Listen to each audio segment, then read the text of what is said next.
Saudaraku, apabila kita kumpulkan hadis-hadis tentang terpecahnya umat Islam menjadi 73 golongan dan satu golongan masuk surga, kurang lebih ada 15 hadis yang diriwayatkan oleh lebih dari 10 imam ahli hadis dari 14 orang sahabat Rasulullah Shallallahu Alaihi Wasallam.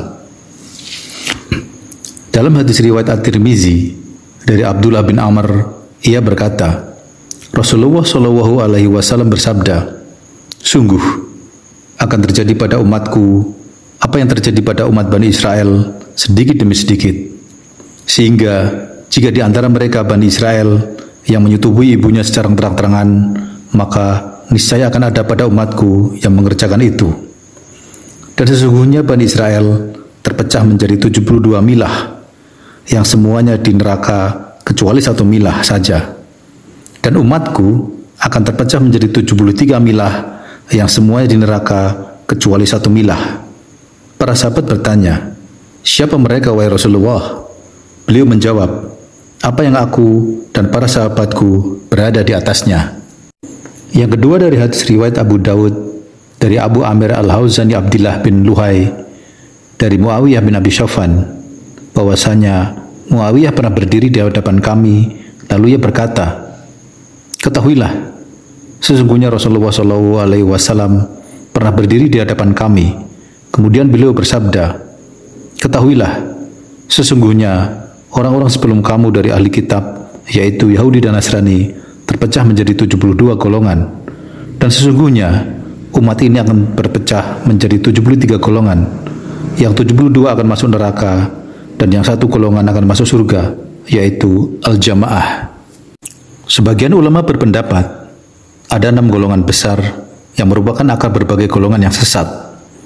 Masing-masing dari 6 golongan itu terbagi menjadi 12 golongan, sehingga jumlahnya menjadi 72 golongan. Keenam golongan tersebut adalah Haruriyah, Qadariyah, Jahmiyah, Murji'ah, Rafidah, dan Jabariyah. Disebut Haruriyah karena ketika golongan ini keluar memberontak kepada Khalifah Ali bin Abi Thalib, mereka berkumpul di suatu daerah bernama Harura yang berada di Irak. Al-Haruriyah merupakan julukan bagi kelompok Khawarij generasi awal. Qadariyah adalah kelompok atau aliran yang percaya bahwa manusia adalah pencipta bagi segala perbuatannya tanpa campur tangan dari Allah. Semua takdir manusialah yang menentukan. Jahmiyah adalah kelompok orang-orang yang menisbatkan diri kepada Jaham bin Safwan yang mengingkari sifat-sifat dari Allah dan mengatakan bahwa Al-Quran adalah makhluk. Murji'ah adalah suatu kelompok atau aliran yang mengeluarkan amal perbuatan dari cakupan keimanan.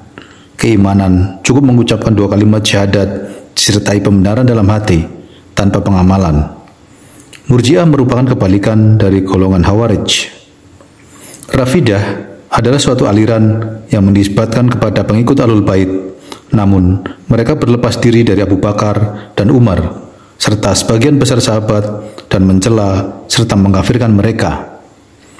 Jabariyah adalah aliran atau kelompok yang meyakini bahwa semua perbuatan manusia pada hakikatnya ditentukan oleh Allah. Aliran ini adalah kebalikan dari aliran Qadariyah. Golongan Haruriyah terbagi menjadi 12 golongan, yaitu yang pertama Azrakiyah. Mereka berpendapat bahwa siapapun tidak diakui sebagai orang mukmin dan mereka mengkafirkan semua orang mukmin kecuali jika mereka sejalan dengan pendapat mereka. Yang kedua yaitu Abdiyah. Mereka berkata, siapapun yang sejalan dengan kami, maka dialah orang mukmin, dan siapa yang tidak sejalan dengan kami, maka dia orang munafik. Yang ketiga, Salabiyah. Mereka berkata, Allah tidak menetapkan qada dan qadar. Yang keempat, Hazimiyah. Mereka berkata, kami tidak tahu persis apa iman itu. Semua makhluk akan mendapat ampunan. Kelima, Khalfiyah. Mereka berkata, siapa yang tidak berjihad, laki-laki maupun wanita, adalah orang-orang kafir. Yang keenam, Makramiyah. Mereka berkata, seseorang tidak boleh bersentuhan dengan orang lain, karena tidak diketahui siapa yang suci dan siapa yang najis. Ketujuh, kanziyah. Mereka berkata, seorang tidak boleh memberikan hartanya kepada orang lain, karena boleh jadi dia tidak berhak atas harta itu. Oleh sebab itu, dia harus tetap menyimpannya hingga muncul orang-orang yang benar. Yang kedelapan, syamrahiyah. Mereka berkata, boleh menyentuh wanita lain mahram karena mereka sama dengan perhiasan. Kesembilan, yaitu aknasyiyah. Mereka berkata, setelah meninggal dunia, orang tidak akan mendapatkan balasan yang baik maupun yang buruk. Yang kesepuluh, mahkamiyah. Mereka berkata, siapa yang menetapkan suatu hukum terhadap orang lain, maka dia adalah kafir. Yang kesebelas, mutazilah dan golongan haruriyah. Mereka berkata, bagi kami, sama saja kedudukan Ali dan Muawiyah. Karena itu, kami menyatakan untuk berlepas diri dari golongan mereka berdua. Yang ke-12, yaitu Maimuniyah. Mereka berkata, imam tidak dianggap sah kecuali atas ridho orang-orang yang kami cintai. Kedua, golongan Qadariyah yang terbagi menjadi 12 golongan, yaitu yang pertama, Ahmariyah. Mereka berpendapat bahwa syarat adil yang berasal dari Allah ialah jika dia menguasai seluruh urusan hamba-hambanya dan menabiri antara diri mereka dan kedurhakaan mereka. Yang kedua, yaitu Sanwiyah. Mereka beranggapan bahwa kebaikan itu datangnya dari Allah dan kejahatan itu datangnya dari iblis. Yang ketiga, yaitu Mu'tazilah dan golongan Qadariyah. Mereka berpendapat tentang Al-Quran sebagai makhluk dan mereka mengingkari mimpi. Yang keempat, yaitu Kaisaniyah. Mereka berkata, kami tidak tahu apakah perbuatan ini datangnya dari Allah ataukah dari manusia. Kami juga tidak tahu apakah manusia akan mendapat pahala ataukah akan disiksa setelah mati. Yang kelima, yaitu Syaitoniyah. Mereka berkata, Allah tidak menciptakan syaitan. Yang keenam, yaitu Syarikiyah. Mereka berkata, semua keburukan ditakdirkan kepada kekufuran. Ketujuh, yaitu Wahmiyah. Mereka berkata, perbuatan dan perkataan makhluk itu tidak mempunyai zat. Kebaikan dan keburukan juga tidak mempunyai zat. Yang kedelapan, yaitu Rawandiyah. Mereka berkata, setiap kandungan kitab yang diturunkan Allah harus diamalkan, baik nasih maupun yang mansuh. Yang kesembilan, yaitu Bitriyah. Mereka beranggapan bahwa siapa yang melakukan kedurhakaan lalu bertaubat, maka taubatnya tidak akan diterima. Yang kesepuluh, yaitu Nakisiyah. Mereka berpendapat bahwa siapa yang melanggar baiat terhadap Rasulullah, maka dia tidak berdosa. Yang ke-11, yaitu Qasyitiyah.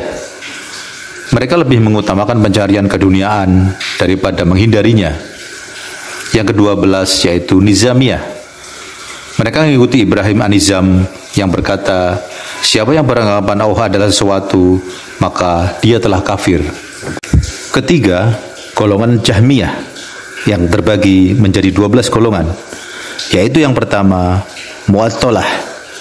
Mereka berpendapat bahwa apapun yang terjadi karena dugaan manusia, maka ia disebut makhluk. Dan siapa yang beranggapan bahwa Allah dapat melihat adalah kafir. Yang kedua, yaitu Muraisyiyah. Mereka berkata, mayoritas sifat Allah adalah termasuk makhluk. Yang ketiga, yaitu Multazikiyah. Mereka menjadikan Allah berada di segala tempat. Yang keempat, yaitu Waridiyah. Mereka berkata, tidak masuk neraka orang yang mengetahui Robnya, dan siapa yang masuk neraka tidak akan keluar selama-lamanya. Yang kelima, yaitu Syindikoh. Mereka berkata, seseorang tidak dapat menetapkan Rob bagi dirinya, sebab penetapan tidak bisa diputuskan kecuali dengan dukungan panca indera. Bahkan, apa yang diketahui belum tentu bisa disebut sesembahan, dan apa yang tidak diketahui tidak bisa ditetapkan. Yang keenam, yaitu Harokiyah. Mereka beranggapan bahwa orang kafir hanya disentuh api neraka sekali saja. Dan selanjutnya, dia dibakar api tetapi tidak merasakan panas. Yang ketujuh, yaitu Mahlukiyah. Mereka berpendapat bahwa Al-Quran adalah makhluk. Yang kedelapan, yaitu Faniyah. Mereka berpendapat bahwa surga dan neraka adalah fana atau berakhir. Di antara mereka ada yang berpendapat bahwa keduanya tidak pernah diciptakan. Yang kesembilan, yaitu Mughiriyah. Mereka mengingkari keberadaan para rasul dan menganggap para rasul sama dengan penguasa. Yang kesepuluh, yaitu Waqifiyah. Mereka berkata, kami tidak mengatakan bahwa Al-Quran itu makhluk dan juga bukan makhluk. Yang kesebelas, yaitu Qobriyah. Mereka mengingkari azab kubur dan syafaat.